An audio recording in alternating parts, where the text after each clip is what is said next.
At 2:11 a.m., a man walked into a rural police station in western Pennsylvania and spoke a single sentence. "I need to confess to murders you don't know about." There were no missing persons reports that matched his claim, no open investigations, but the names he spoke next would disturb investigators long after the doors were locked and the lights were turned off. The town of Ridgeway was small, isolated, and painfully quiet. Fewer than 3,000 residents lived there, most of them for generations. Violent crime was almost unheard of.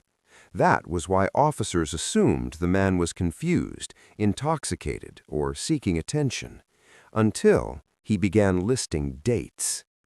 The man identified himself as Daniel Kline, 46 years old. He claimed responsibility for 14 murders spanning nearly 2 decades. None of the cases existed in any database. He didn't hesitate, he didn't stumble. And that's when everything changed. Daniel described each location with disturbing precision: abandoned barns, dry creek beds, basements that had been demolished years earlier. He recalled the weather, the time, and the clothing. These were not details someone could invent. Detectives followed Daniel to a wooded area miles outside town. He stopped, pointed at the ground, and said, "She's here." They dug. Less than 3 feet down, they found human remains. From that moment on, the confession became something far darker. What terrified investigators most was what they couldn't find. None of the victims had ever been reported missing. No families came forward, no friends called police. It was as if these people had never existed at all. But then, the photographs appeared. Daniel handed detectives a stack of old Polaroids.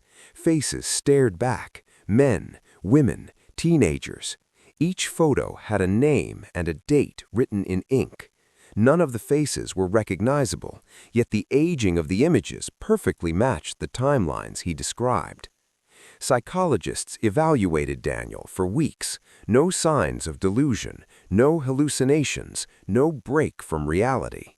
When asked why no one missed the victims, he answered quietly, "They were already forgotten." Investigators began to see a pattern. The victims were transient workers, runaways, undocumented laborers, people without records, people society never counted and never noticed when they vanished. During his final confession, Daniel revealed one last burial site, a place police had searched years earlier for another case. This time, they dug deeper. Multiple bodies were uncovered. What happened next was never explained. Before charges could be filed, Daniel was found dead in his cell. The official cause was cardiac arrest. No autopsy photos were released. Several confession recordings disappeared from evidence storage.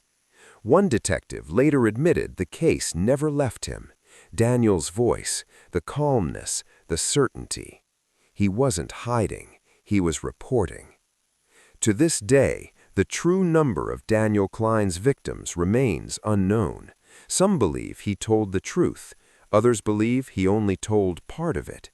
Because if people can be murdered without being missed, how many names are still unlisted?